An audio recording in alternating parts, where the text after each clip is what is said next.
I think 3 out of 4 people on this call are hungover. So what? I'm not hungover. Nice. you're not Nick hungover. doesn't Okay, drink I anymore. don't drink. that's a good point. I was just- I'm I was hungover on life, bro.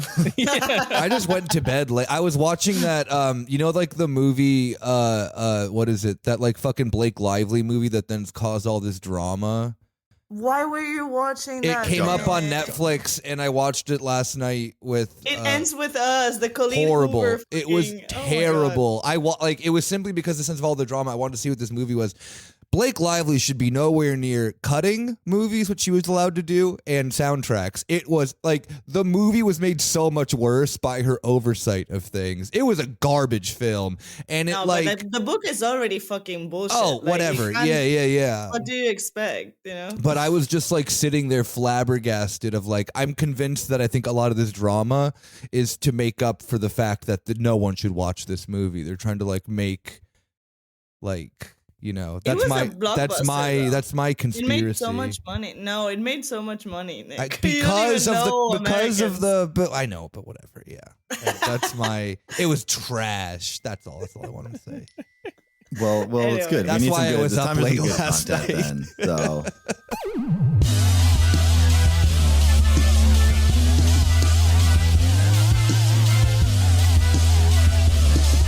I'll start it off on my end, and you guys can start it off on your end. Hey, this is Ted. Welcome to Spaßbremse, and also...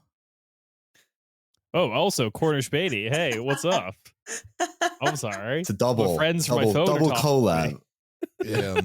Your friends on the computer are also talking to you, Kieran. Yeah, it's also talk to- I got a notification because Nick tagged me in something. Yeah. So it's like, hang on real quick, Nick. I'm gonna have to interrupt you. Nick's talking to Corner Späti. Focus, boys. This is everybody. Like it's actually the same as like school and podcasting, where it's like when I clap, you clap. Like it's actually surprisingly similar. It's an incredibly welcome. difficult job. Don't start a podcast. It's so hard to do. We don't need another one.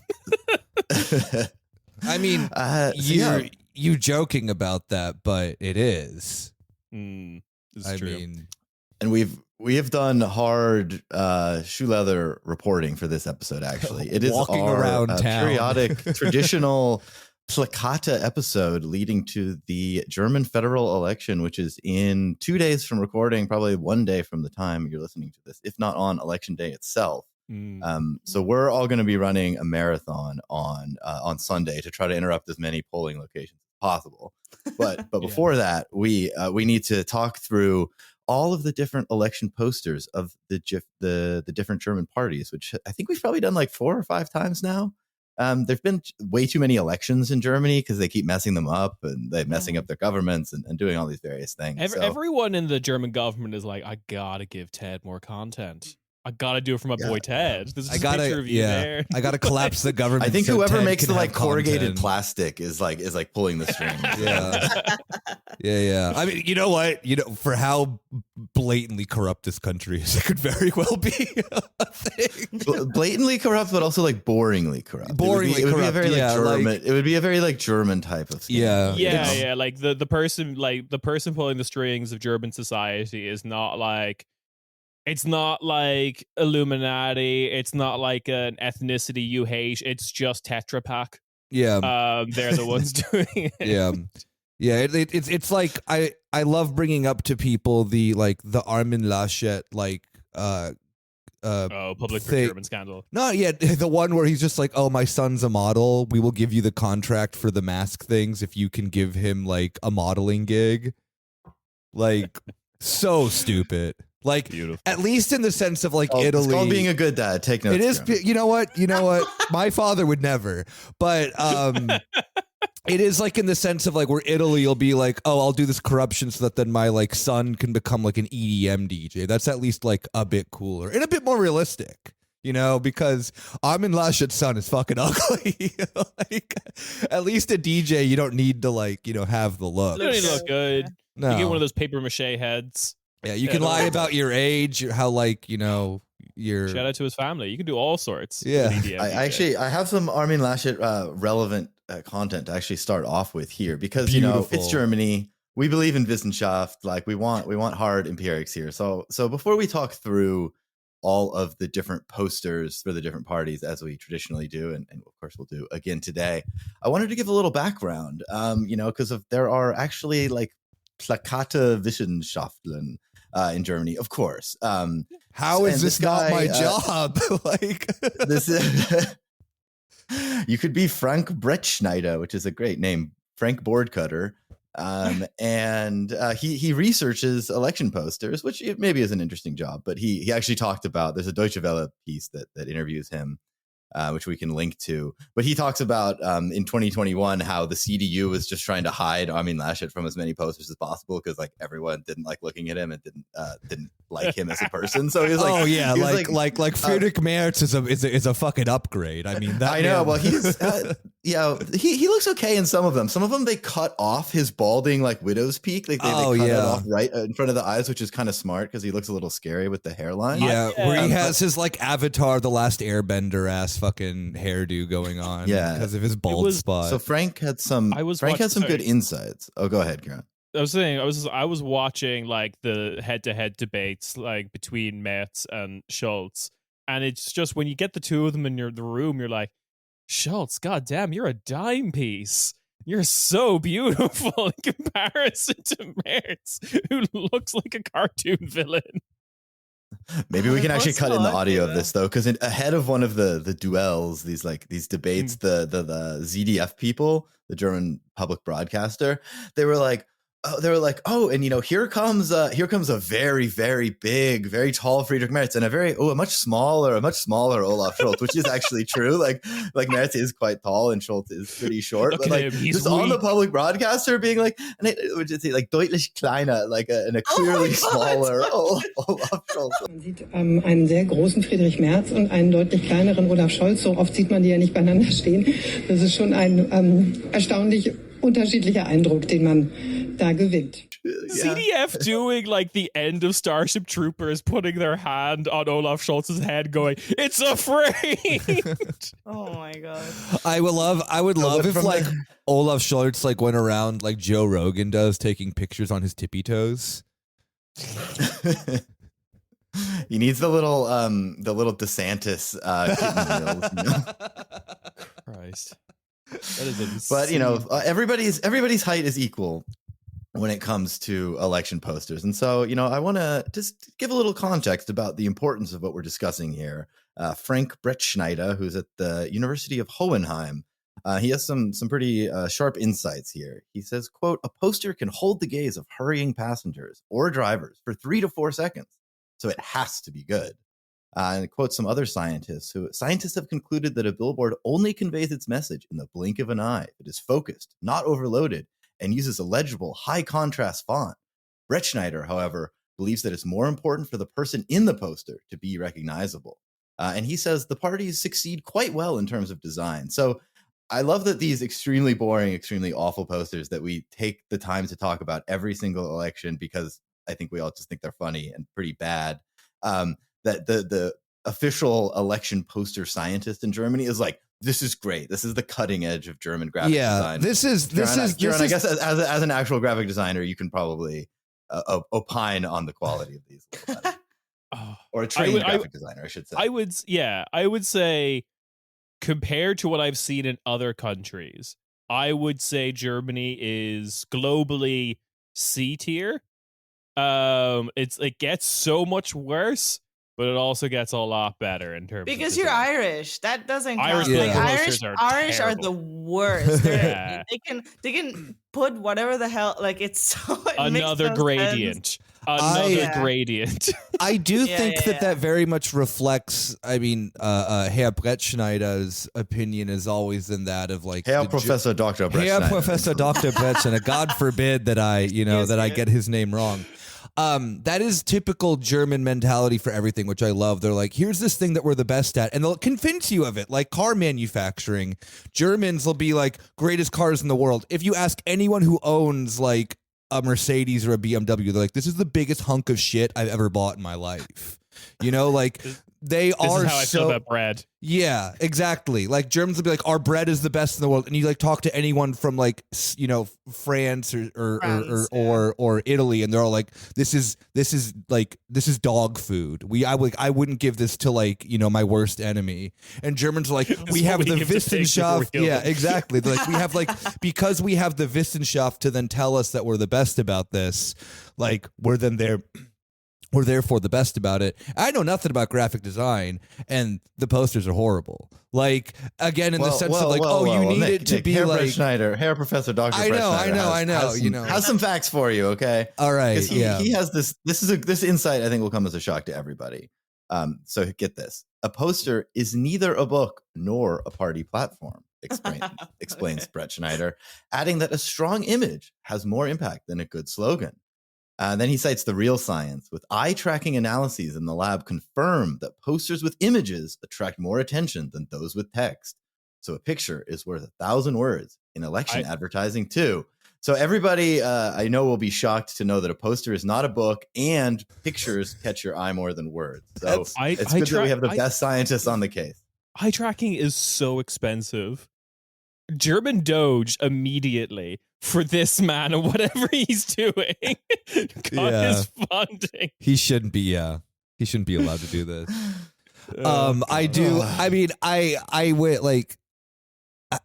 I just want a poster of just Olaf Scholz with a gun at this point. That's it. That's how you'll convince me. That's a strong image. That's a very strong image. Yeah. Better than just the sense of.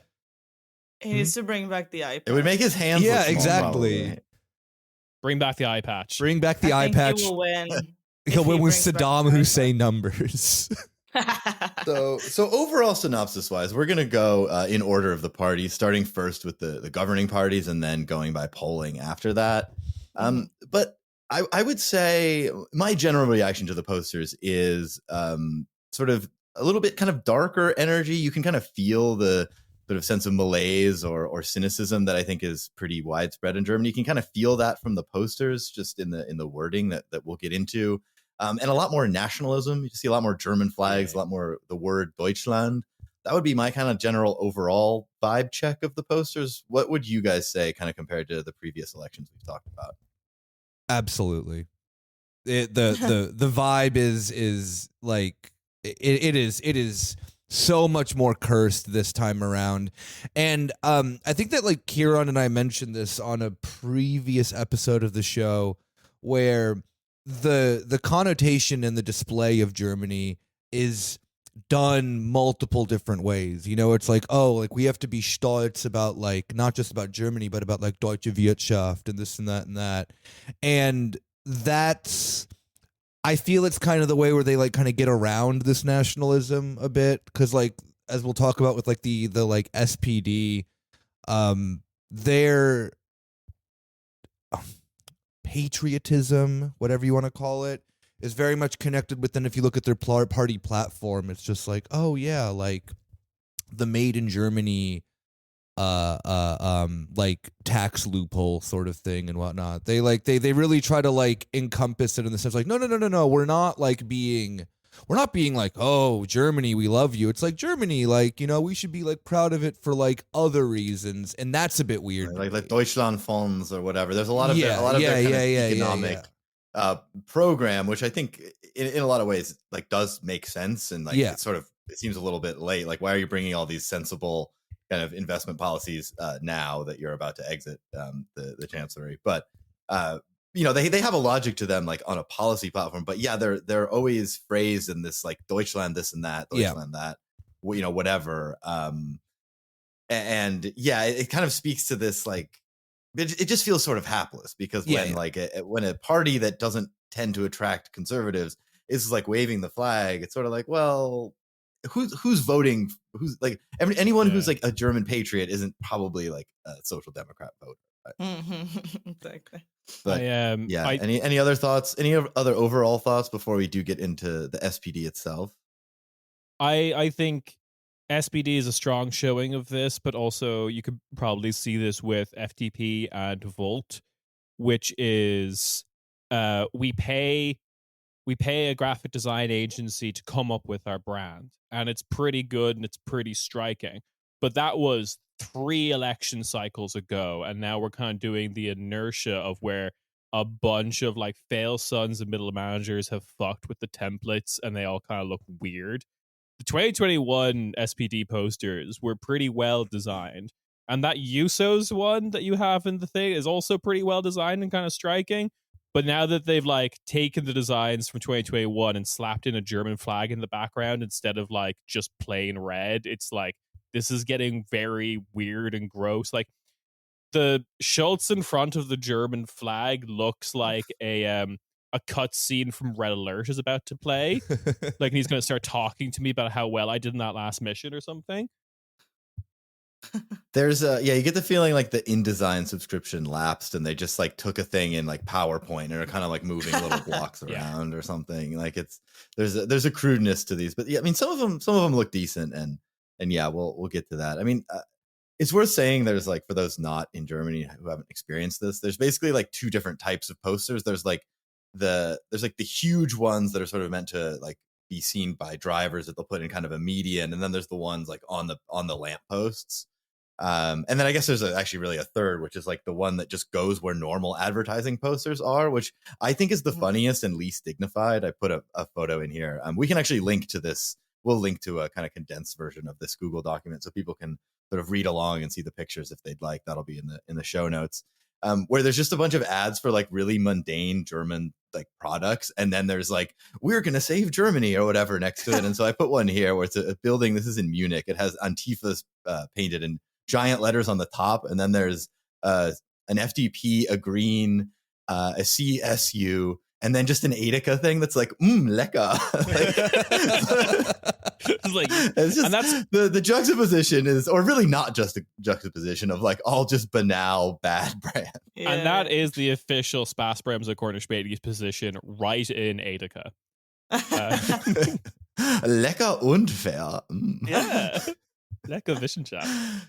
Okay, so now we're starting with let's get into the SPD.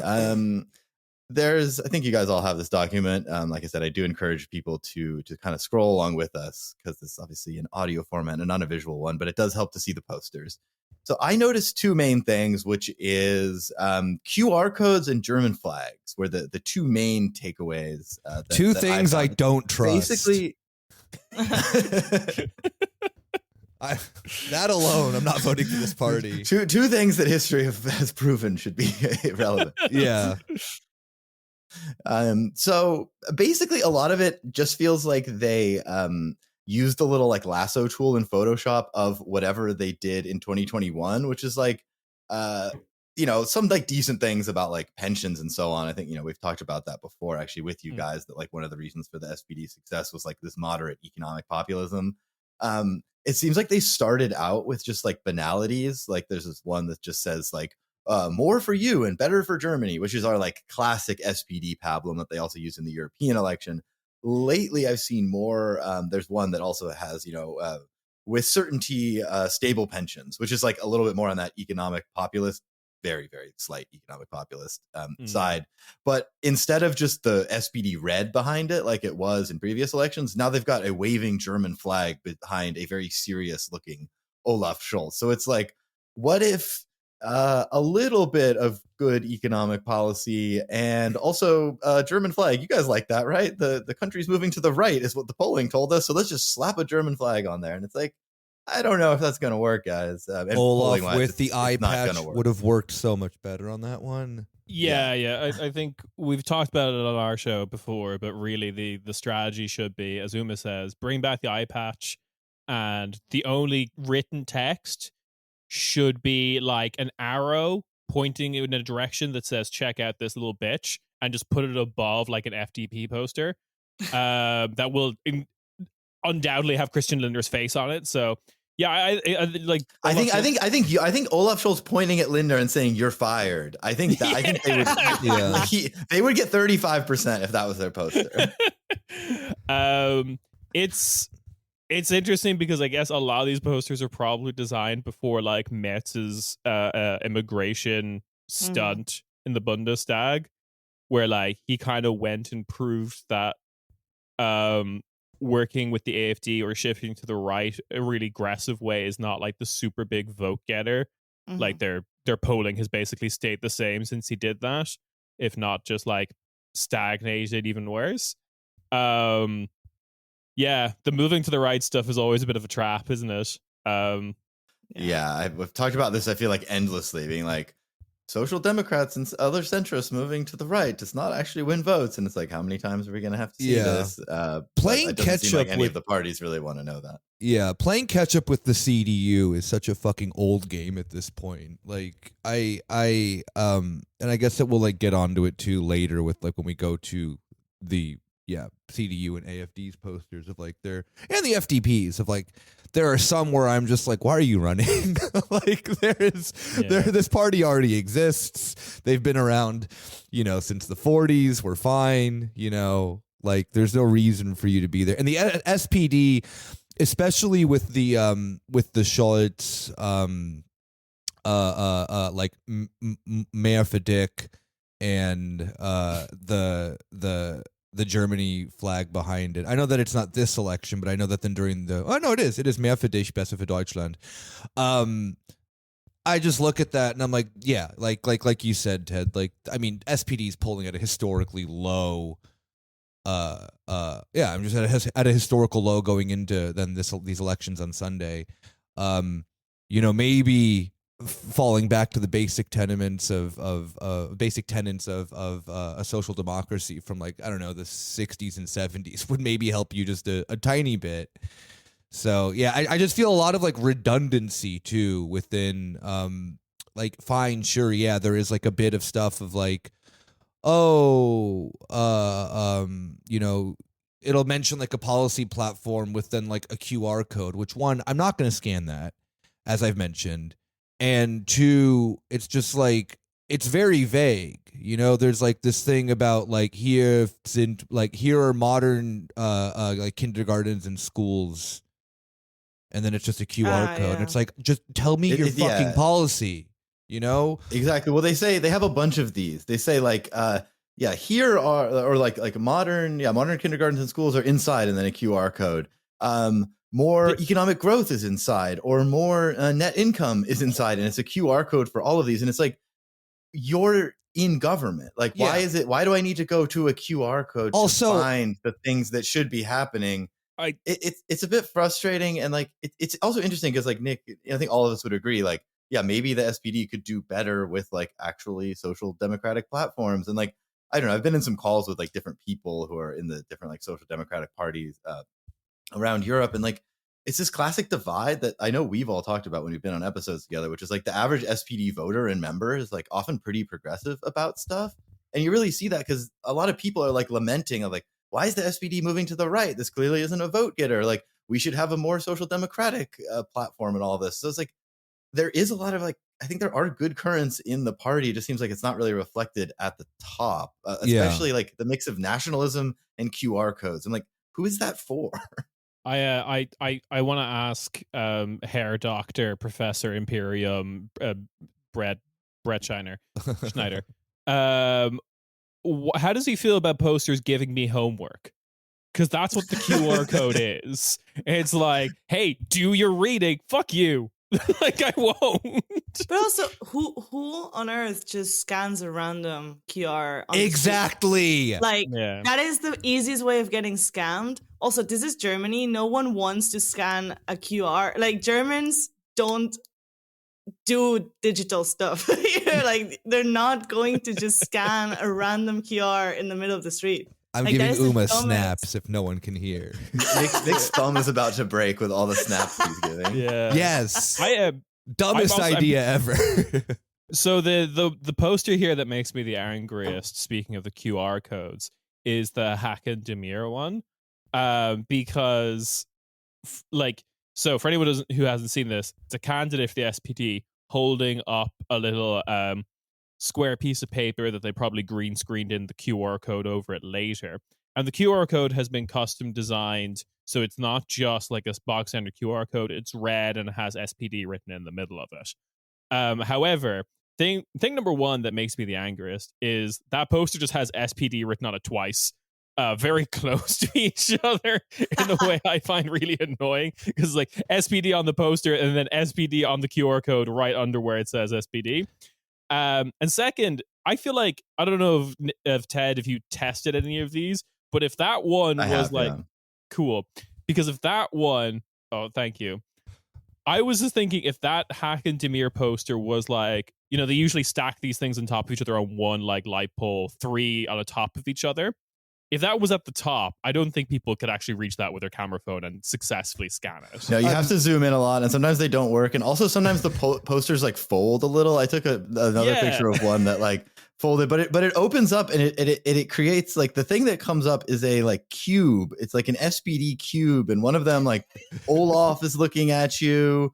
It's like unsere Mitte Garantie. The other thing they're going for is like, we are the center. We're the center.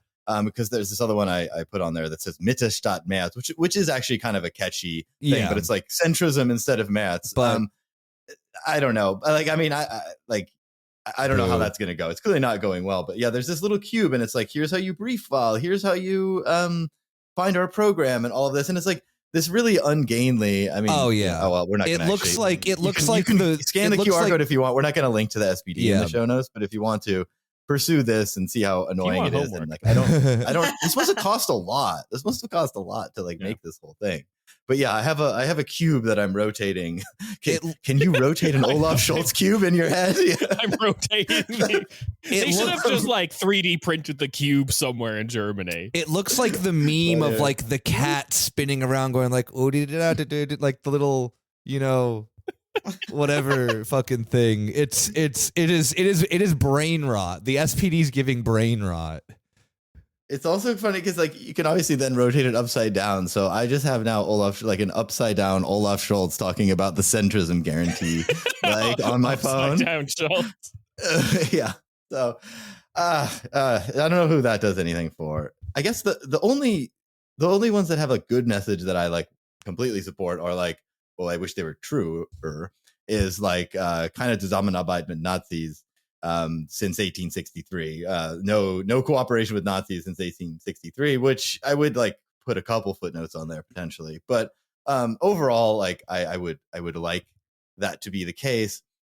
And it's like, yeah, it's true that like the SPD did not like agree to work with the AFD for these migration things that the CDU did. And they're like, oh, this is opening. I forget who it was. One of the members of the party leadership of the SPD, when Merz did this, said like, oh, they're opening the gates to hell by doing this, which like, you know, you can argue with the sort of strength of the wording there, but I think it's like good to show your opposition. But if you're so eager to go into GroKo with the party that's also keen to work with the Nazis, like you're sort of just 1 degree of separation from like the fascists. Like, I don't know. I mean, yeah, I guess you can debate party strategy and whether they should enter a GroKo, a grand coalition with the CDU in charge or not. But it's sort of like, it makes that promise feel a little hollow when I wish they were a little like stronger with that. I think it's the sense too of like, we've seen on the level of politics here for Berlin that the SPD is not only, I mean, not historically, the SPD's been in GroKo for most of the history of this country, which is fine or whatever.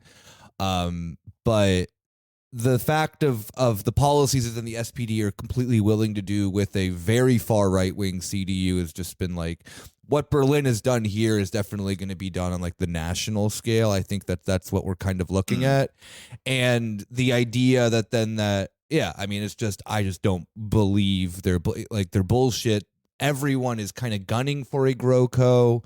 That's the vibe that no one's really wanting to talk about because, you know, and I guess we'll get to it when we talk about the Greens, especially too, of like, the Greens are willing to work with the CDU. They're kind of very like adamant about that. FDP, obviously, but they're not going to get in.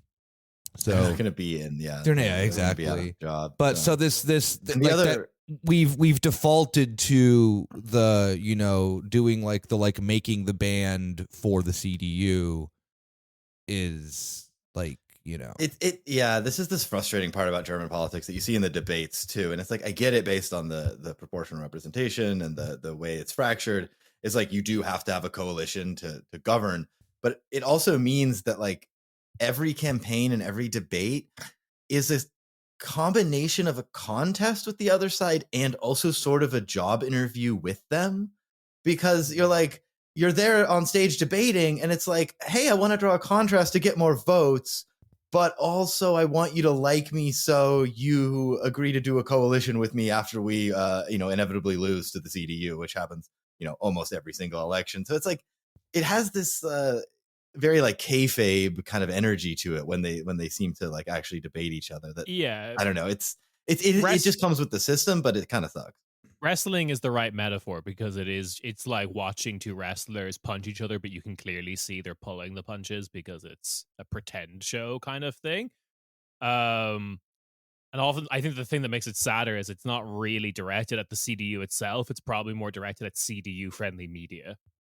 Like, so when the election results come out, please do not rule us out as coalition partners in the mind of polite German society. Yeah, we're reasonable. Please be nice to me. Yeah. Yeah. Please.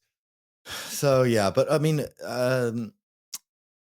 with the SPD, Scholz has said that he will not take like a ministerial position, like it's chancellor or nothing. So basically, he's not going to be in the next government. It looks like he needs to say that with the eye patch enjoy him on those waving Germany flags while you can, because probably will be the last time you see that.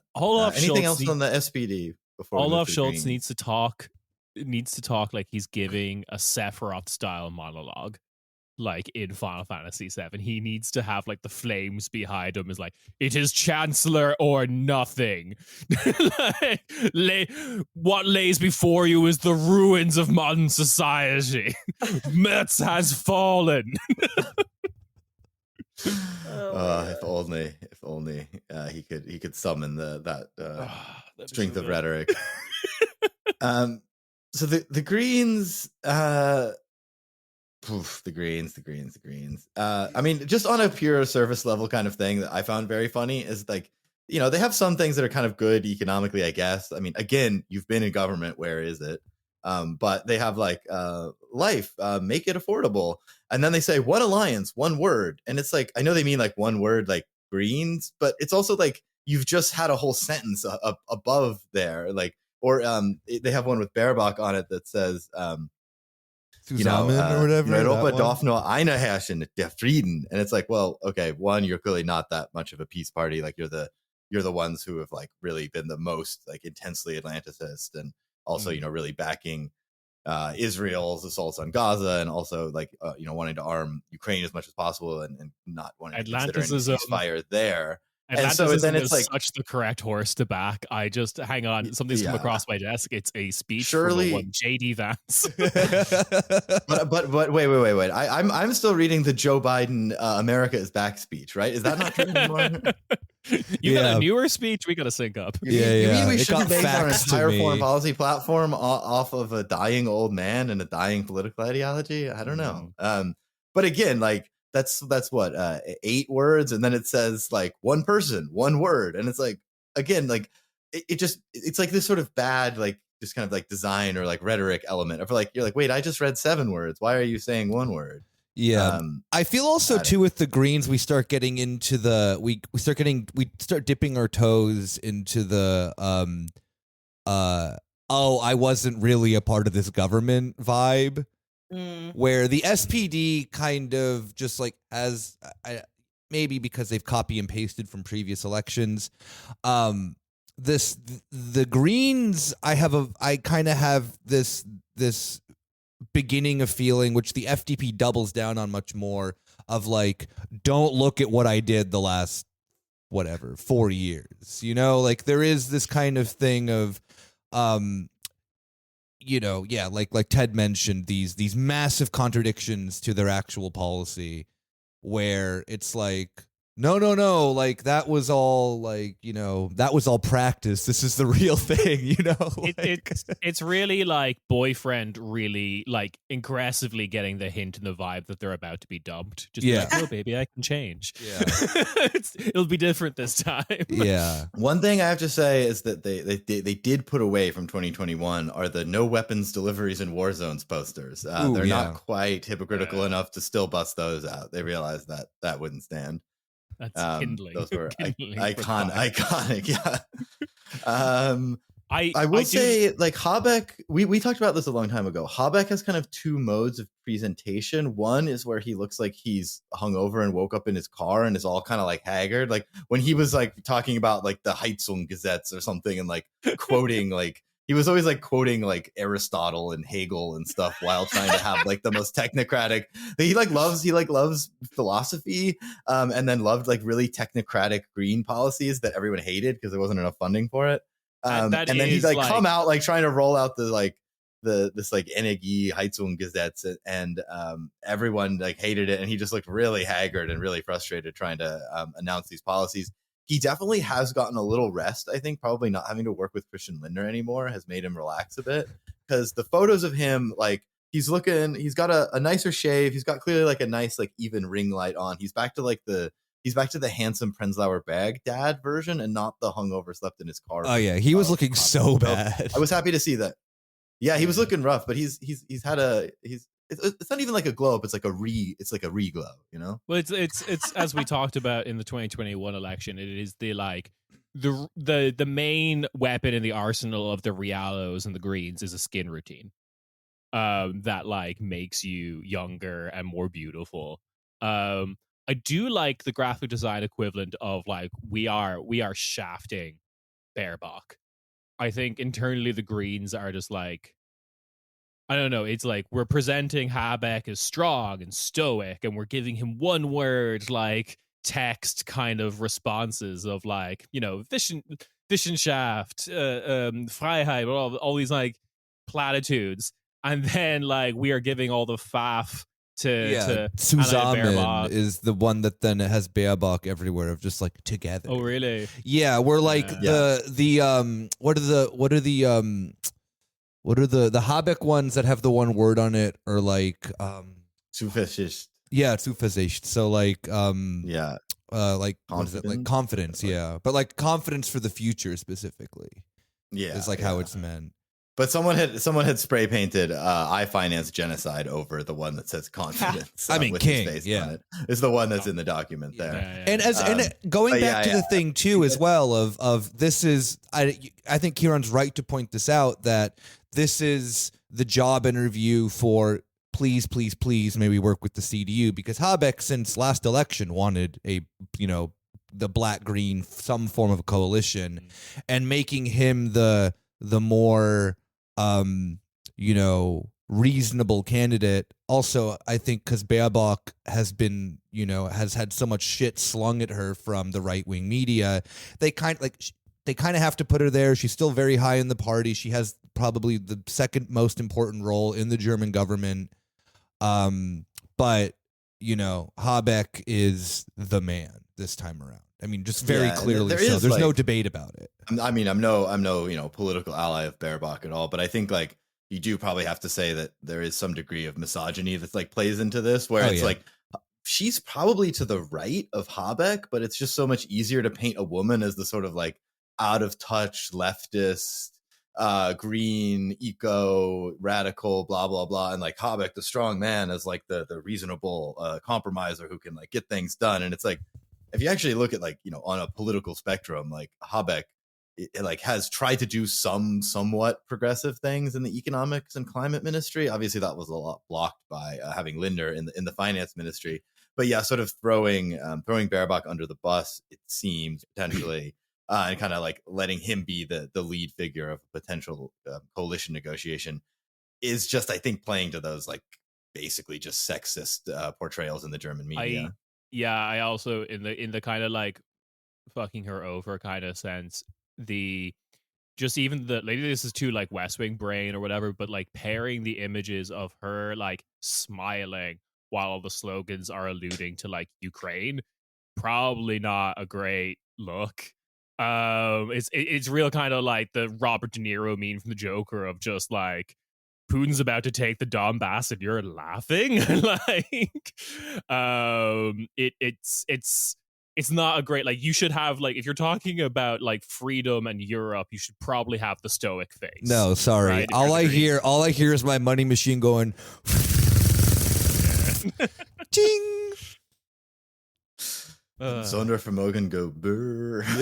For real. But no, I mean, it's also, I think there is also, aside from the, sort of gendered differences there. And I think there is also just an element of kind of like luck of like what each has kind of hitched their wagons to, which is just really dependent on the ministries that they're heading. It's like having been the head of the foreign ministry during a lot of the Biden administration, completely hitch your wagon to Atlanticism. Didn't go so well. Habeck, of course, would have had a better time in his role if the debt brake hadn't been so strictly enforced. A lot of this, goes back to this like 60 billion that the German Constitutional Court said couldn't be repurposed from Corona to climate change fighting. And so that just basically like dried up all the money from their like green transformation plans. And then like obviously everybody hates doing a green transformation when there's no money for it, because it's just an annoying hindrance and there's no support for it. So basically like that's what happened to him. But in effect, by being in that position, he's hitched himself to the future of hopefully the debt brake being reformed or going away. And that probably looks pretty good, because even I think the conservatives under Merz will have to do some type of reform to the debt brake to get things going. I think it's going to be one of those, only Nixon could go to China type moments where like only the CDU can really meaningfully alter the debt brake. But I think that just from like a strategic position, Habeck is now positioned as like, I'm the green finance guy. Oh, okay. And we're going to like open up the money taps a little bit. That's a better position to be in going forward than being like I'm the hyper Atlanticist person. And it's like, oh yeah, who are you going to partner with now? Like JD Vance, Yeah. Should we get on to the next? Any more in the Greens? I mean, the one I did like, which I wish they like supported policies, was Bäume müssen wachsen, Mieten nicht. Trees have to grow, but the rents don't have to. Which like is a cute slogan. I wish there was more implementation of policies that would support those two goals. Yeah, exactly. I do like I gotta be honest, where the Greens could convince me is that shit. Where they had another one I saw on a walk yesterday was rents down. Wait, no, yeah. Wages up, sea level down. And I'm like, that's clever. Like Löhne rauf, Mietspiegel, Meerspiegel runter. Yeah. And I'm like, that's good. That's good marketing.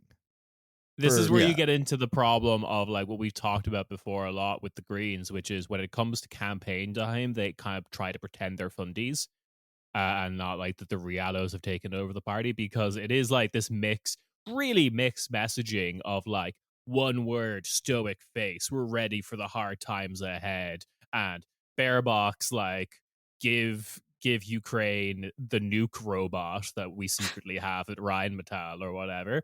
And then you contrast that with like trees, guys. Trees. Look at this sunflower. Trees. And it's like, this is confused. Well, and if you didn't, and like, yeah, we've talked about this like on basically every one of these Plakate episodes we do, which is just like, yeah, the Greens, they seem nice. Of like, and like, if I had my same sort of instincts politically that I do, but I just didn't pay attention to the news at all, I think I could really see myself voting for the Greens, because it's just like, oh yeah, I like all those things. Like both Baerbock and Habeck are like of the people that look down at you on these posters. They're both like reasonably normal looking people. They're not like extremely jarring when they're staring at you. It's not Friedrich Merz. Like green. Yeah. Green is a nice color. They have nice sounding slogans. Like it sounds really good. Then you're like, oh wait, what have they done in government? Oh wait, this is just coming across my desk now that they indeed haven't made the rents go down and the trees go up. But, yeah.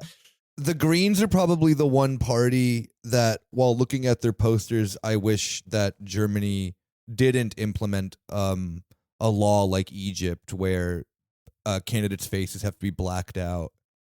Because given I think that's only towards women in Egypt, but still nonetheless, I don't need to see these grotesque Germans like everywhere. Like Baerbock and Habeck are at least like not the worst looking. But I think Lindner and the CDU ones make me think of like, oh yeah, there is something terribly, terribly wrong in this country, and it comes down to the German genome somehow. Like, Yeah. This is the. We're 45 minutes in and doing race science. All right. It's race science because I'm a hater, not because I actually believe in it. The only thing that makes Your Honor. Your Honor. Your Honor. I am simply a hater. I think there's just like, I think it's a very phosphate-rich diet from a lot of sausage, and that's why the greens, 100%. the greens end up looking the best because they just have like the most vegetarians and vegans in their party. That's a good point. I was just in Munich for work like last week, and I like eating all the food there. And I had myself a Leberkäse, which I think is like Love it. I think also affects your brain because it has so many preservatives. I feel like my brain is like vibrating. And I could like understand both how people look in the various how they act, because it's like you're like low level hallucinating on like phosphates, like when you eat that kind of diet. If you eat three of those, like a moss of beer and the most preservatives you've ever had in your life, you down that and you start just kind of like vibrating through the world. You end up looking like RFK Jr. You end up looking like Marcus Soder in his Shrek costume. I think is what Yeah. You just become a CSU voter. He's just is always like that was just he barely needed a costume, so it really like he's just always it's just green face paint. So before we get to those characters, final party of government, or I guess like no longer government, but they were part of the Ampel, of course, the FDP and our boy Christian Lindner, who's a recurring character on both of our shows, just an amazing guy. They did kind of pivot his look this time, I think, from like sort of like smart middle-aged business guy to like silver fox grandpa look of like being kind of the wise statesman, which like maybe would work again if you just hadn't read the news in 4 years. My personal favorite poster from his is Alles geben, auch für dein Job. And you got fired. You have to give it all, including for your. Like, he messed up the government and got himself deliberately fired. He's saying you have to give everything for your job. Christian Lindner is saying this, and it's like, dude, the whole reason we're having this election is because like you wouldn't do your job. Yeah, I think honestly, like he gives me the heebie-jeebies. Like he just the pictures, the close-ups of him, and just the whole like trying to look, as I said, like silver foxy, like mature, kind of like, I hate it. I prefer Merz, like honestly, because Merz is like not trying to look interesting or hot. He's just there, He's just like he's just old, like and he's just like ugly and old, whatever. But like Linda is like trying really hard to look like this handsome party leader or whatever. And there's all these close-up of like just his eyes, like massive placard, and it's just like his eyes and some like phrase or whatever. And it's Merz actually looks decent. I think he's about 7. I mean, I don't think he's like an overall, like great looking guy, but 470, I think he looks relatively fresh. He's 70? Oh, he looks great. I think 69 or 70, yeah. Oh, okay. Yeah, he was born in 55, yeah. Okay, yeah.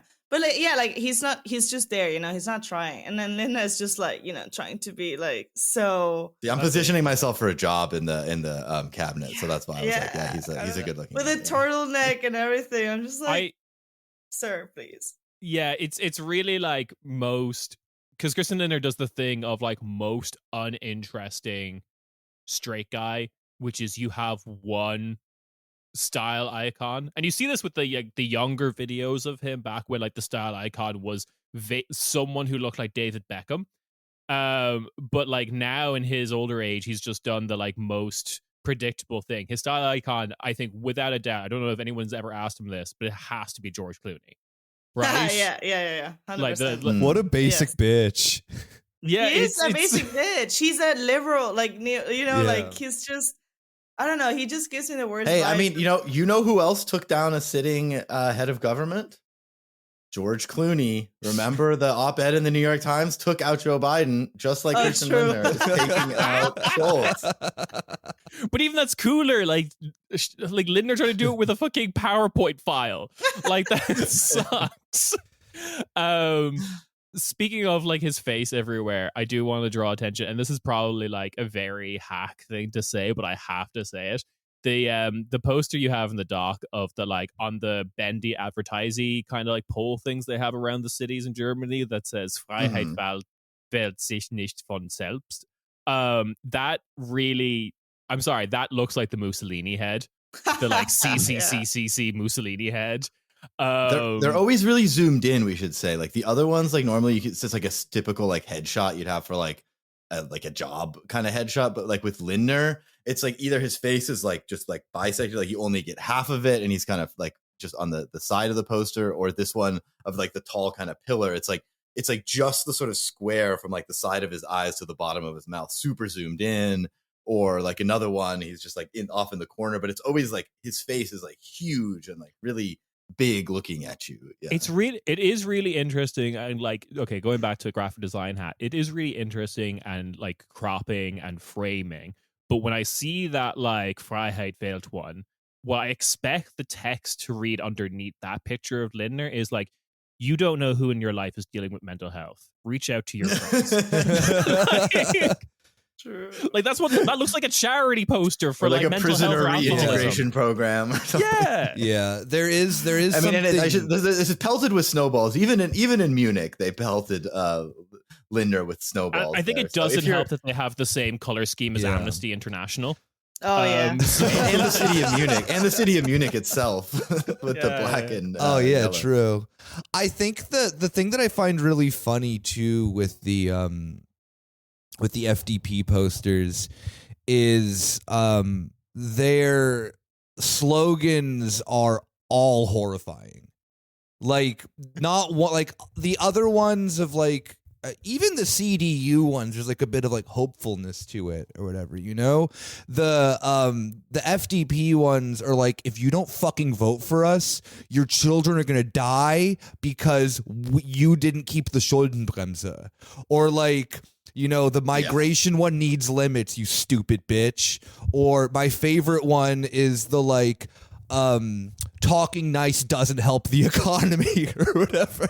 Like it's so bad. Like not even the fact that they're coming off of the fact of we murdered the government, but also they're treating you like you were the finance minister. Yeah.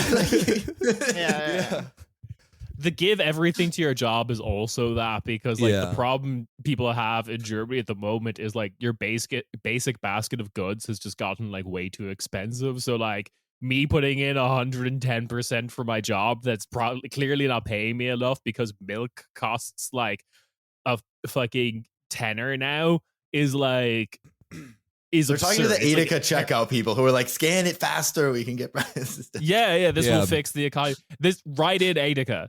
Yeah. Christian Lindner has a gun pointed at the Edeka at Frau Netto.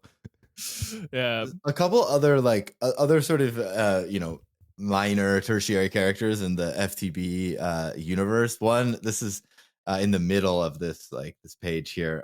This like it feels like the like local parties couldn't buy like the same font package as the national party because there's like, you know, when you don't quite get the font match to the original and it just looks uncanny. That's how the other ones look. Like the spacing and everything isn't as good. Like Kieran said, you know, the FDP, whatever you think of them, like the font and everything, it sort of works like just as a design. But then the local party ones are just like a cheap knockoff of that looks like someone tried to like match the font in PowerPoint but didn't have the full font package or something.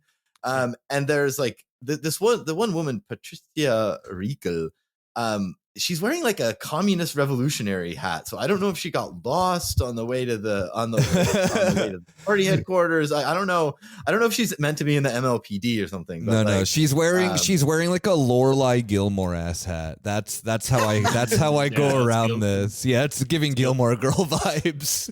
Gilmore Girls finally made it to Munich. Yeah, that's how to reconcile this. Yeah, and another one which I had to look up that I saw on Twitter is this Susanna Seehofer, but this is just on Twitter, but it looks like an election poster. It says Genschen statt gendern, like which like gendern like meaning like the like using the little like sort of like gender inclusive language in German. It doesn't really make the sense. Gender star. Yeah, the gender star. But I was like, what does Genschen mean? That's not a word.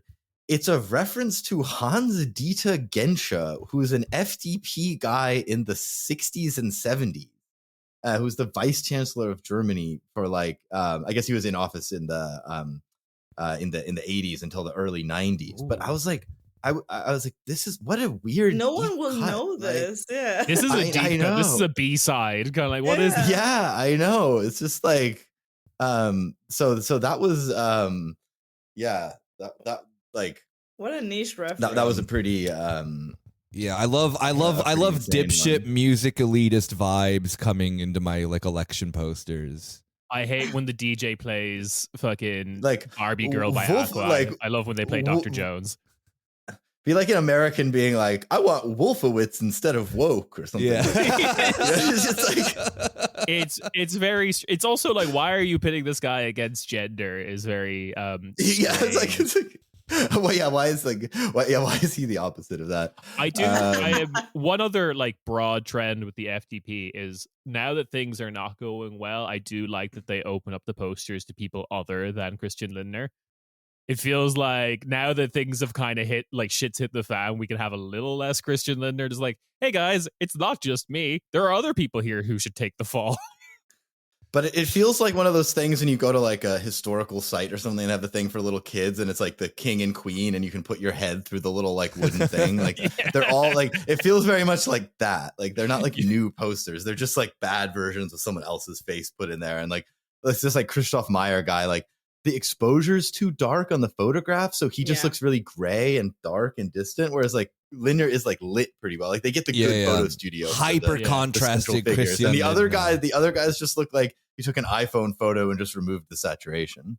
I mean, this is what you were saying, but not matching the fat, not do it like the font, not doing the like, not doing the cool enough like crop on the images because like Turka and Oikal are like both kind of like standard CV photos, and then at the same time, even the candidates are not matching the brand. It's real like we've got Christian Lindner at home kind of vibes on all of them.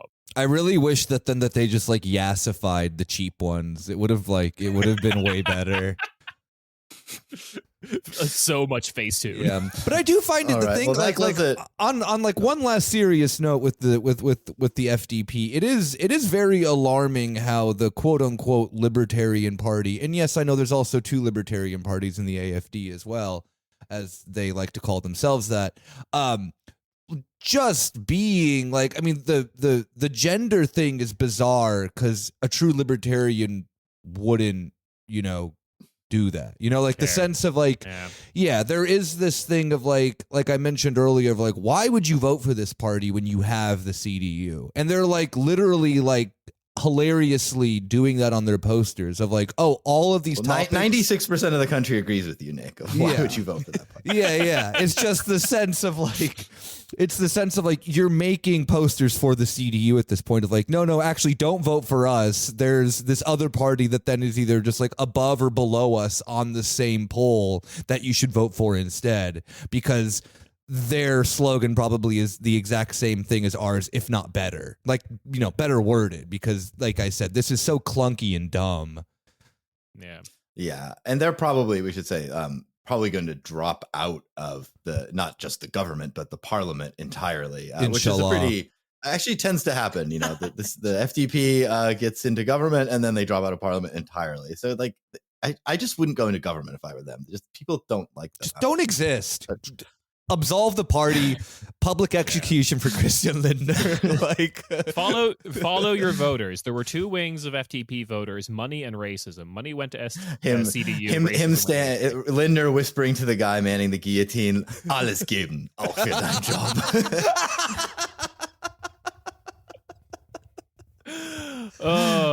Anyway, moving on to who will probably lead the next government. Almost certainly, it is Union, our great one of the great classic, maybe even more successful collaboration than Corner Späti and Spaßbremse, the CDU-CSU. Yeah, so that's Friedrich Merz. Like I said, they're just pressing it feels like they're going on easy mode because like they know they're the natural party of government. They don't really need to do anything. When people get sick of the SPD after they're like, 3-4 years in there, they just go back to the CDU. And so like, there's a bit of nationalism in these that, obviously bugs me and is annoying, but overall they can just kind of be the like, hey, let's bring it back to normal. Like they just always have this kind of coasting ability of the party of normalcy. Stabilität statt Chaos. Stability instead of chaos, both votes for the CDU. Just that kind of like meaningless thing. Like it only works for the SPD when people are extremely sick of the CDU after over a decade of misrule. And it works for the CDU every other time to just say like, hey, we're normal, vote for us. We're factory resetting Germany. Yep. Yeah. And one of the things that, another factory reset apparently that they want is this giant poster of Merz in one of the medians was "Für ein Land, auf das wir wieder stolz sein können." Make it stop. For No, a country that we no, can no. be proud of again. Why would you we talk want- about a real hard reset back to the original settings, which I'm Did not. we really have to put in the word "wieder"? That's just like the thing that's really making it so bad. Is just saying again is like for a country we can be proud in, fine. For a country we can be proud in again, awful. Go away. Yeah. I'm gonna say this is one of my "Nie wieder ist jetzt" beliefs. Yeah. Not Germany again. There's a lot of CDU. Okay, so two immediate things that jump out at me from these selections of posters. One, I'm really loving Marcus Soder's like Stalin look. It's like Let's I blow love this one up so everybody can see. his big Stalin mustache is so Yeah. great. It's so weird. It doesn't suit him, but he's still just like, No, it's a I'm Marcus goatee. Soder. Who the fuck's going to stop me? I think Which is generally true. He probably goes through most of life just like careening around thinking, I'm Marcus Soder, who's like physically going to stop me. Like Yeah, he's a big so- dude. Yeah. I'm big and I run Bavaria. Yeah. And then also, in an opposite comment, Dr. Wolfgang Steffinger, his face is too small for his head, and I don't like it. It's really disconcerting. He's like the guy who's like rents out like non-luxury apartments. Like he's giving that energy. You know? Like, just and I think it's like an AI background too of just like generic looking people smiling who are blurred out behind him. Yeah, this is like a Bundestag guy from Munich. So I should say these are mostly collected from Berlin, but also a little bit of Frankfurt and Munich is where So I should really from. I need to state, anyone doesn't know the vibe I'm going for. If you've seen a trailer for any entry into the series of horror films known as Smile, he is like, God, what? Yeah, he looks like someone who's been affected with the smile or whatever happens in that movie. Yeah, I don't know. It's like a demon or whatever. Yeah, it's a demon. It's also very reminiscent of Mr. Beast. This looks like Yeah, put him in yeah, front yeah. of like I gave 20,000 Bavarians like the ability to see again or whatever. Like it's just him smiling demonically in front of something. And what I find it's another one of these like long kind of column like tower things like the one we were talking about with Lindner. Again, check out the document. But it says "Together for Germany, strong for Bavaria." And what they actually do, I realized, is they make Söder kind of behind him because of the quirks of like the CDU, CSU thing. It's like the Bavarians have their own like local flavor of like slightly more right wing CDU. And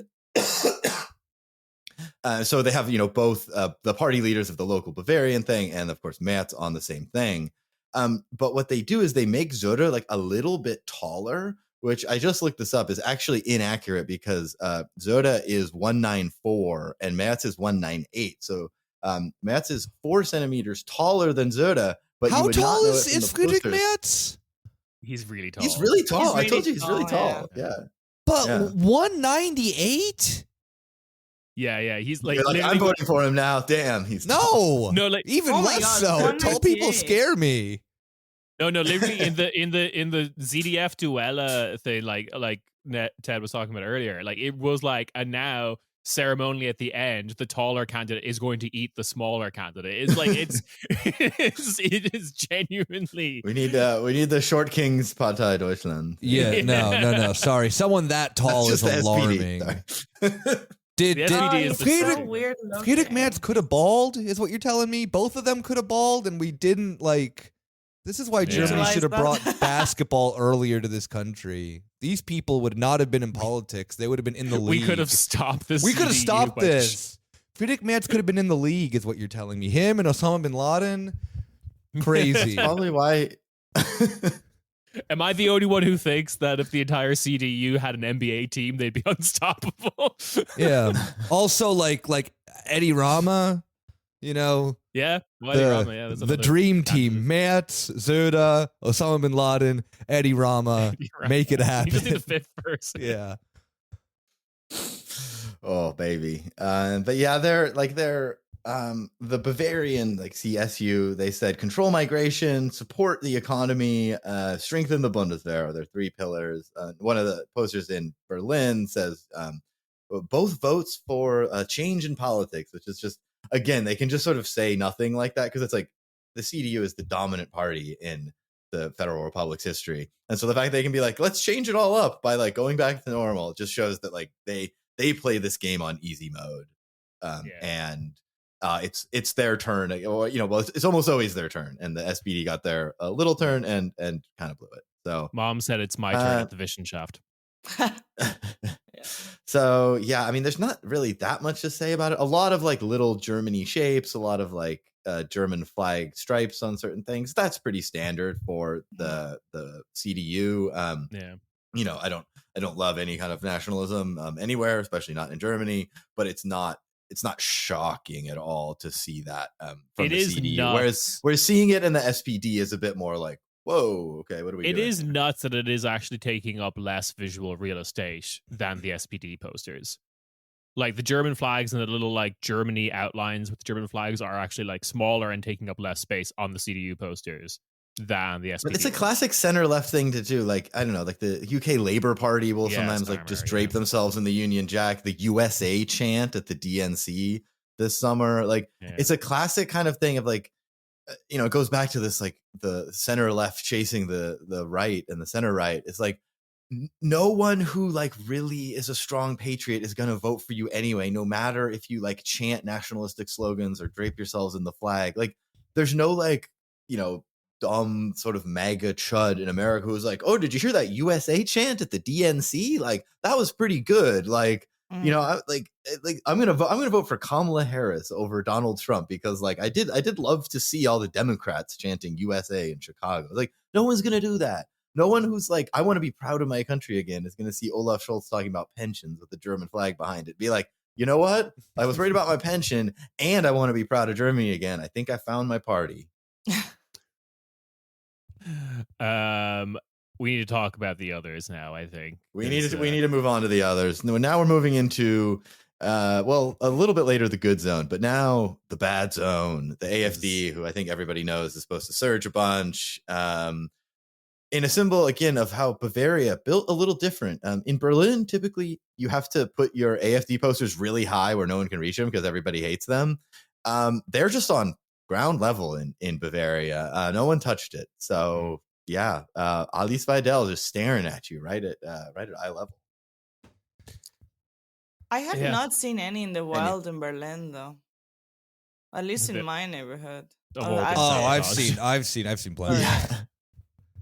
Oh, I haven't. Well, I included two from Bavaria, which were intact, and one from Berlin, which is absolutely made the eyes bleed. Says "fuck the AfD, Nazis out, fascism's no alternative."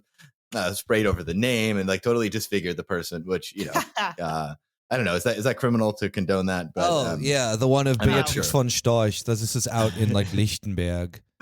That's the one that Inez is against, right? Yes, exactly. Vote for Inez and not absolutely vote for Inez. Yeah.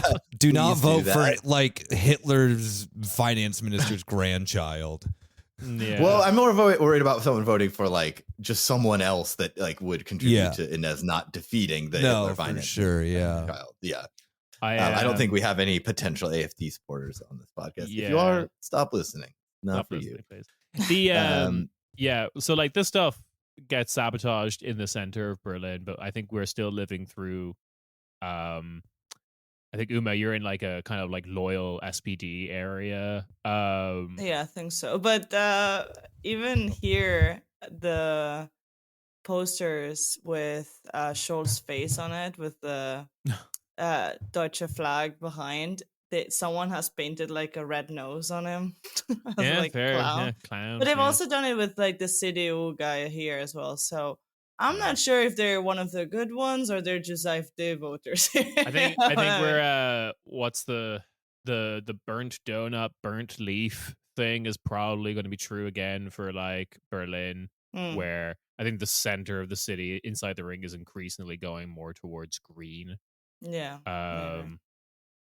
Probably some Die Linke stuff as well, but then like the outskirts are AfD, CDU, right? Yeah, I mean, my part of the neighborhood is it's so suburban and like full of old people that I'm sure the CDU is gonna win around here, if not the AfD even. But yeah, I mean, I think this is I don't know if this theory will be borne out, but like by having the early federal elections, I think it actually might save the next Berlin elections because CDU will get back into government. Everyone will get annoyed at them. And then maybe Berlin will go back to a non-CDU ruled country. Whereas now I think if there was a Berlin election at this time, you'd have a similar outcome as today that you have now with the CDU mayor of like, which is, we've talked about, but it's sort of insane and what was thought of as like a very left-wing city for a long time. But I think potentially by having the CDU in at the national level, everyone getting sick of them, it does mean there might be a little bit more progressive government in Berlin come the regularly scheduled elections in September. Again, that's just a theory, but we'll see about that. But yeah, AfD, like, I mean, there's not much to say. Like, they're bad, but they're going to do fairly well. And everyone else is imitating them except for Die Linke. The only thing I noticed in terms of messaging I thought was a little bit interesting is you can tell they're very like Elon Musk build, which like literally Vidal like met with Musk at the met with Vance at the at the Munich Security Conference after Vance delivered this like Europe needs to allow more racism on Twitter and more Nazis into parliament, like kind of like speech, and then like didn't meet with Scholz or other centrists, but like met with the leader of the far right. But they have this poster that shows that they're very kind of like aligned with this messaging, with this Zeit für freie Meinung, time for free speech, or like free opinions. And it's like, come on, it just feels like such a sort of like lifted American culture war thing. But oh yeah, and it's like it's the thing too of like of we talked about Kieran and I talked about on our like election roundup thing that the reason why the AfD is so free speech is because they keep getting sued by the state and having to like pay. It's like not for anything.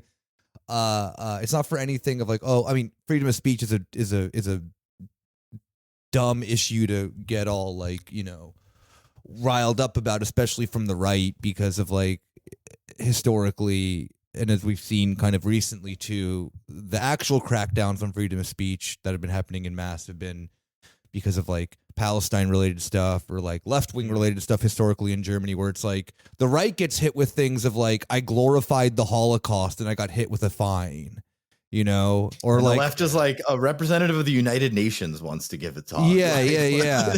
And it's like, and we don't have the poster that's listed in here, but it's also too like the AfD. If you go onto their website, they have a plakat that has a guy that he has a t-shirt that says #Schwachkopf. So like weak-minded. And he's like, it's like, I think I forget, says something like be able to say what you want again. And it's like, you want to, like, first off, no one's stopping you from saying slurs in this country. God forbid. It's like you're still allowed to do it. And they're really like doubling down on this like culture war thing around this, entirely right-wing fabricated thing that a bunch of idiots do believe because the AfD's primary source of people consuming their rhetoric is TikTok and Facebook. Like that is the main thing where they're having this rightward push, but they are like, it's freedom of speech, but tied up in the sense of like, oh, you're just a dumb little boy who just wants to say the N-word, don't you? Like, vote for us. It's specifically, and this is true, I think, in a lot of the United States and any other country that's talking about freedom of speech. Like, I get that, like, the party apparatchiks of the AfD are like, please stop fining us for all that, like, SS glorification we're doing. But I think for like, you're kind of like German chud kind of actor, it's like, it's not that I can't say the new lyrics to DJ D'Agostino's L'amour toujours. It's that I want everyone to think it's cool when I do it too. When I chant like Deutschland für Deutsche. Yeah. Like I want to be able to do that with all my buddies in the dance hall in like Schleswig-Holstein or whatever. But at the same But they time, really don't want to be able to either, because then it wouldn't upset people. Like, No, it's a exactly, very yeah. like it Very feeds confused, on yeah. itself. Like they need the censorship to rally against. Well, but this is always the thing. Like they think they want it because the this perceived happens with, censorship, I should say. Yeah. they think they want it because this happened with Twitter, where like I want control of Twitter and I want everyone on Twitter to think I'm cool. And then as soon as all like the libs leave Twitter for like Blue Sky or something, they're like, why am I still where did they go? Where were the people who were getting triggered by my stuff go? Yeah. That's all I want. That's why It's not Truth fun Social anymore. doesn't work, or why like Gabber doesn't work. Yeah. Yeah. Yeah, you talking about seeing the guy's hat just made me before I forget, this is not really related to anything, but two funny things I saw while traveling. One was a guy in Bavaria which had a hustle mindset Bayern beanie on, which, sure. And the other was a NATO surplus store. I think you got the pictures, but a NATO surplus store in Frankfurt where they sold just like boots and normal like military stuff, but also a bunch of flags, including both the Hessen and the Confederate flag, which were presented next to each other. That rips. So I really want I really want to know who's like buying both of those. First off, Ted, you saw me undercover in Bayern with the hustle mindset beanie. The thing that then because I lived in Bavaria for like a year or two, and still one of the things that was deeply ingrained in my mind was seeing like a 12-year-old kid, this is like around 2011 or so, with a t-shirt that just said N-words in Paris.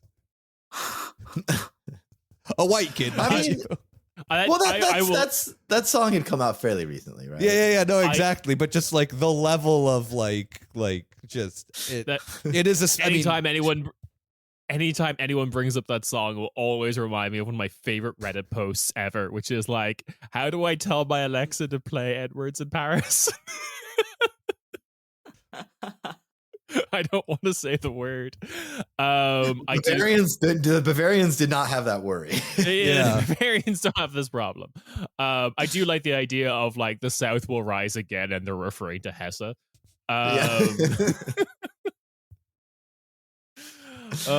we go. So now we move on to the rare like success optimistic story. I can't believe we're talking about Die Linke and not being like, why are they so insane and why can't they get anything together? Like normally it's like we're very sympathetic with what they want, but like why are they so bad at it? They're basically like the only like kind of movement that's happened in the last 3 months is Linke going from like 3% to now like 8 or 9. So like actually kind of on the heels of the Greens potentially, and hopefully kind of knock on wood, like safely in Parliament. We'll see.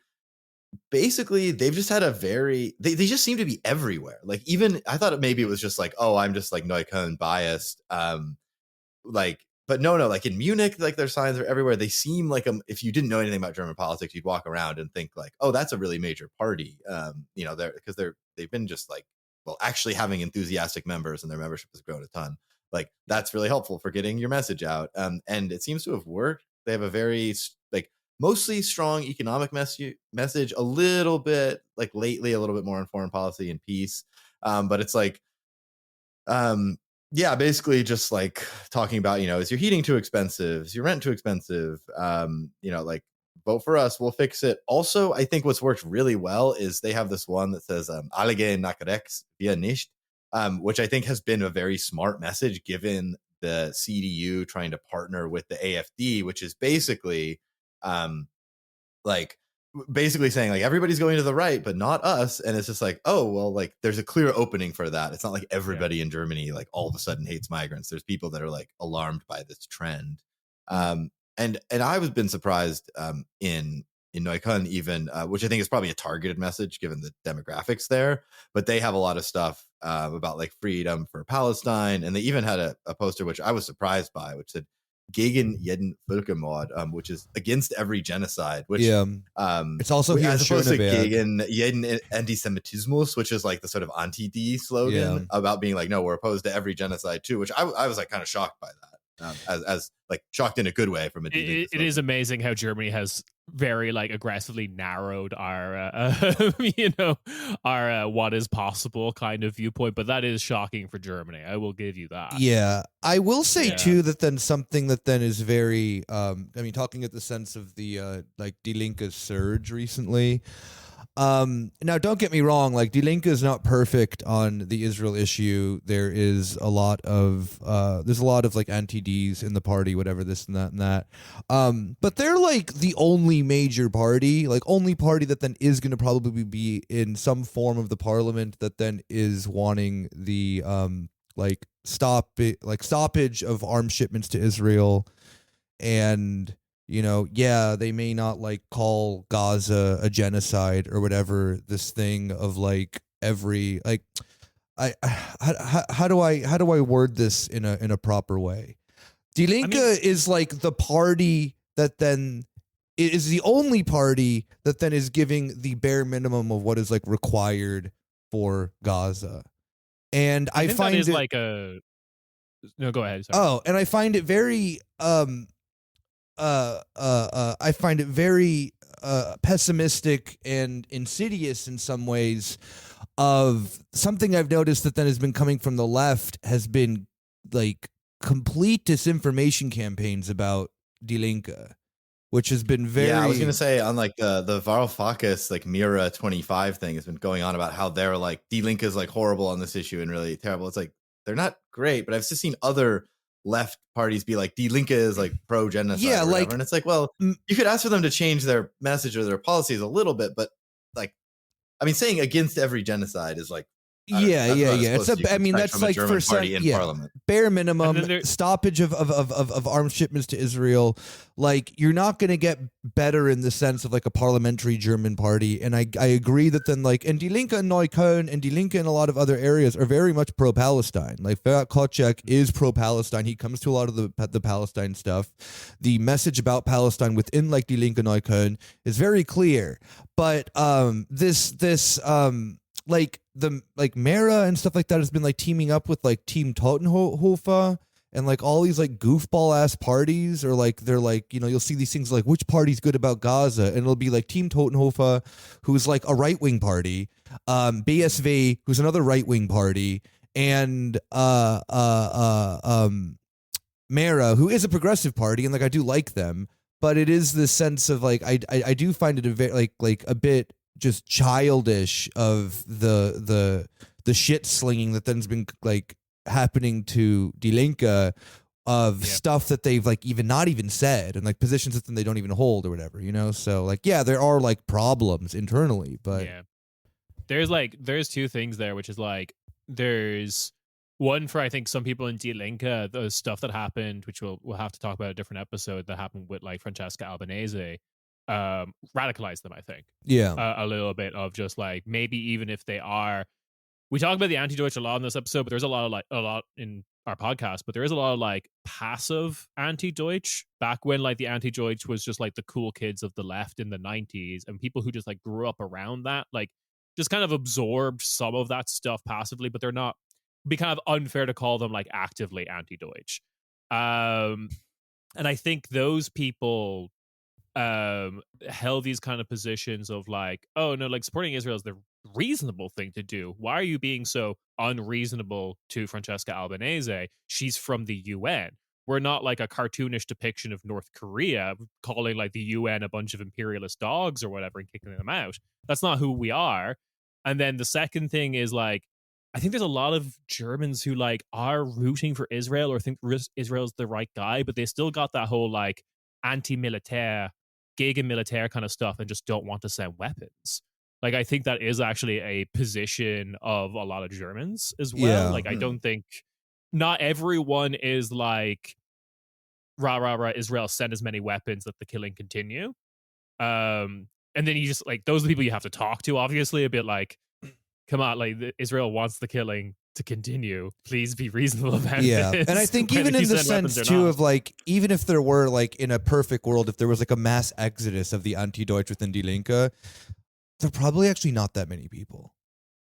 Like the anti-Deutsch, active anti-Deutsch people are very small. Actually, they have like 5. Which is why they which is why anti-Deutsch people get like so weird. Yeah. Is because I think they know, like, they're a cornered bear kind of logic. It's like we're but they've also sort of won. I mean, like the CDU has the same like in one sense, like the hardcore people are small, but like they're also like completely, their main issue is like totally hegemonic in German politics. So they've also sort of become irrelevant in that sense. Well, that's the kind of thing of like their ideology won, but they didn't win with it.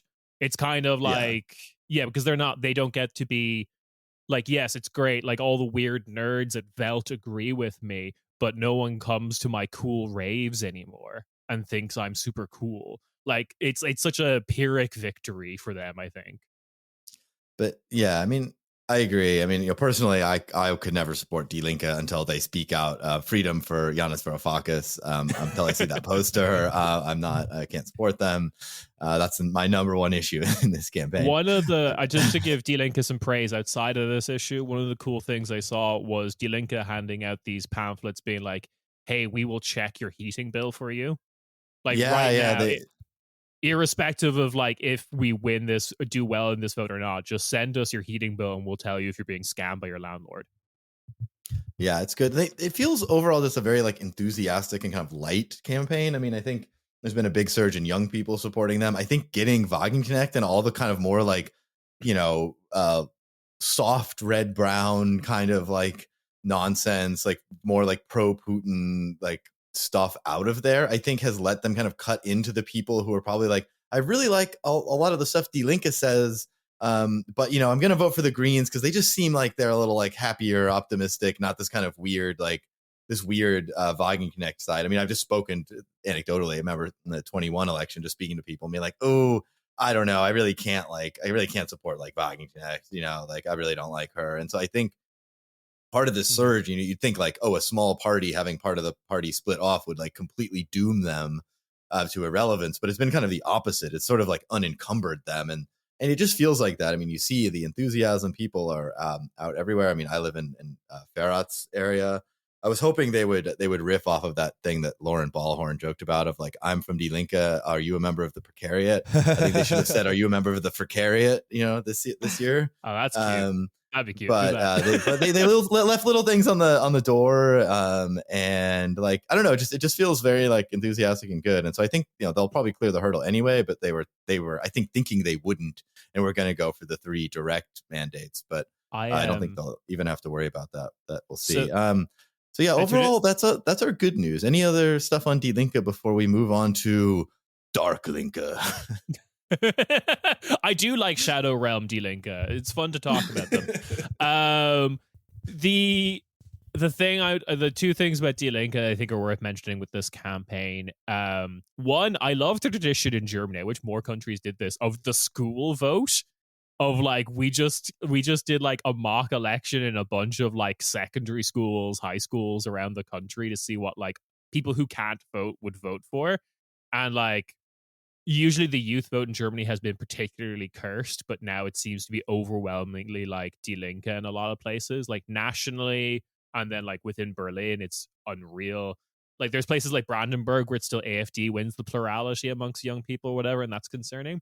But that leads to my next point, which is Die Linke is like is now the second party in Germany out of the big 6 to successfully migrate to TikTok.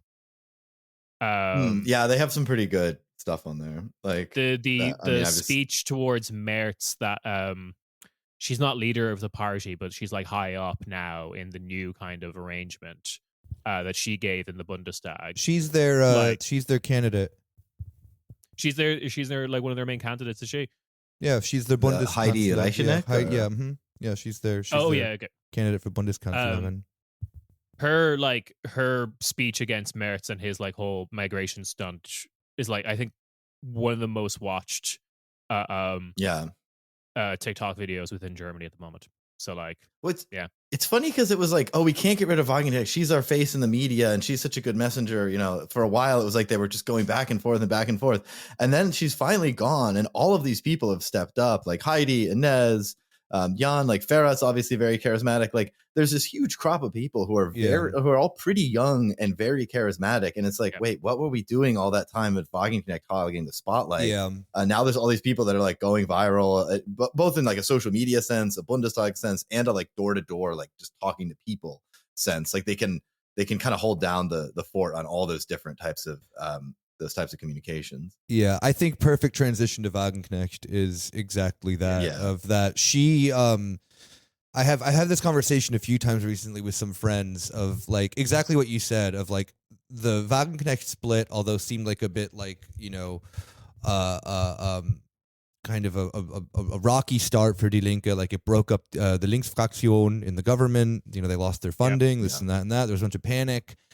Wagenknecht, though, I think at the end of the day is kind of it's come around benefiting Die Linke for the sense of that then like the weird Russian stuff, and like Wagenknecht's party does receive money from Russia. Like that's like been like very much proven. And so her like that weird kind of goofy stuff has been purged kind of almost like naturally. But the thing with Wagenknecht that I don't think that she realizes because of her hyper narcissism is that then she's only brought around because people think she's a psychopath. It's not people like she only was in the Bundestag not because she won her seat, but because she was like on the list. Well, like, or more like specifically on. And she criticized the people in Leipzig, the lifestyle leftists. Yeah, like she's a right winger. The only reason she got a job last time was because of the direct mandate. Yeah, of the people exactly. She didn't win her seat. Yeah, like she didn't win her seat in NRW. She's not popular. Generally in Germany, she's not popular within the left. If she grew up in the West, she would have been a CDU member. And that is that. And it's good that she has this dumb fucking party that then it really sucks that a few people that then I've respected, like Fabio De Masi left and joined this. I mean, it is a top-down Wagenknecht cult. People who work inside the party have even admitted that it is very much run like that. And they're going to run one election. New members, basically. Yeah. I talked about this with Ingar Zolti of the RLS, and he was just like, yeah, she wants to maintain absolute control and keep like other dissenting voices out. But the problem with that is you have no funding and no one to campaign for you. Yeah, exactly. I think the thing that's super interesting, and I would say this to anyone on the left, anywhere in the world, probably, is like she was the face of Die Linke media for so long. And that's because she was being invited onto these like these kind of like stodgy chat shows that you have in like political roundtable shows you have in Germany. And like at a certain point, can you not like anyone on the left should ask themselves, hey, why is conservative media singularly inviting me to talk all the time? That's probably a bad sign. Yeah. Oh no, dude. They're not laughing. They're not laughing at me. They're laughing with me. Like, I can't stress enough that one time I found that Welt, the TV station Welt, had like the Grillen TV show, which is like on the roof of the Axel Springer building. They just grill with politicians, and I was like, this is the most quintessential German political show. How did it take this long to make it? But like one of the second guests they ever had was her. Yeah, okay. Axel Springer has invited you along to do the like. Turns out that talk show appearances don't make an actual party, and like, of course, all of the posters like they just have her on them, and they say like things like, "Our country has earned more competence," and it's just like why are you the face of competence? Like, I don't really get. I don't really get that. I mean, there's some good, like, there's a little bit of economic populism. We need more teachers and doctors. We need more apartments. Like, that's all good. But I don't know. It feels a little bit fitting that like the party colors like blend from the pink of Die Linke, but on the right side of it, they turn to the FDP yellow orange, which like basically is the party all in one. I mean, I think that Linder's going to drop out of the FDP after they drop out of parliament, and then she and he will together form a Ludwig Erhard appreciation party. She's already talked about how she loves Ludwig Erhard, and I'm like, what? How can you be on the left and have called yourself a communist and also think Ludwig Erhard is good? I just like no, insane. That party couldn't exist. They would murder each other. The poster campaign They might have they might have the same level of narcissism though. The only two people in German politics that can really match each other. It is FTP. Like the poster campaign it's just the leader's face over and over again, and this reassurance that I am competent, even though all the historical record has showed that I'm not. Like, in a smaller scale, FTP, like Christian Lindner crashed the government, and like Wagenknecht effectively crashed Die Linke, like for a while there.